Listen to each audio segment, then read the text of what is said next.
ये कैसा देश है? गरीब अगर लोन लेता है उसके लिए दूसरे नियम। आप कहते हैं एक भारत श्रेष्ठ भारत। एक भारत बनेगा कैसे? अगर एक गरीब आदमी 1 लाख का लोन लेता है, 50,000 का लोन लेता है, तो उसके घर बैंक के अधिकारी पहुंच जाते हैं, कॉलर पकड़ के उससे बैंक का लोन वापस लेते हैं। दूसरे तरफ ऐसा होता है कि अगर 5,000 करोड़ 10,000 करोड़ का कोई लोन लेता है तो उसका हाथ पकड़ के विदेशों में भेज दिया जाता है। तो मुझे भी ये लगता है कि लोन 1 लाख 2 लाख का ना लेके 1-2 करोड़ का, लाख करोड़ का लोन लो, फिर उसमें छूटाने की भी जरूरत नहीं पड़ेगी और सरकार भी हाथ पकड़ के बाहर लेके जाएगी। कैसे एक भारत श्रेष्ठ भारत बना पाएंगे हम? एक भारत और श्रेष्ठ भारत कैसे होगा जब महंगाई इतनी ज्यादा है? हर व्यक्ति के थाली में क्या सेम सामान, सभी अन्न खाद्यान्न आ सकते हैं? तो जिस दिन इस देश का हर व्यक्ति समान भोजन करने की स्थिति में पहुंचेगा, उसी दिन ये देश श्रेष्ठ भारत बनेगा और एक भारत बनेगा। एक भारत और श्रेष्ठ भारत तभी होगा जब सभी व्यक्ति को समान न्याय मिलेगा। एक भारत श्रेष्ठ भारत तभी होगा जब सबको बराबर की सुरक्षा,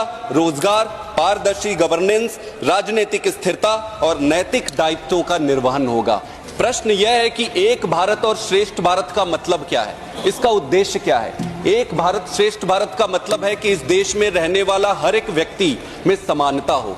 भारत ऐसा बने कि पूरी दुनिया में गौरवान्वित हो, श्रेष्ठ बने। प्रश्न यह है, ये प्रश्न नहीं है कि हम सब इसको मानते या नहीं मानते। हम सारे मानते हैं, इसीलिए सब कुछ छोड़ के राजनीति में